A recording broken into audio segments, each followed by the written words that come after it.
বিশাল এলাকা জুড়ে কচু ক্ষেত, বোয়ালখালীর কচু ক্ষেত নামকরা কিন্তু সারা চট্টগ্রামে থাকে।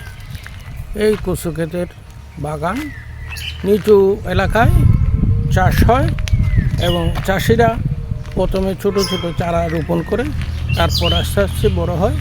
তারপর এইখানে কচু গাছের শিকড়গুলিতে লতি হিসাবে বিক্রি হয়, তারপর কচু বিক্রি হয়। এখানে প্রচুর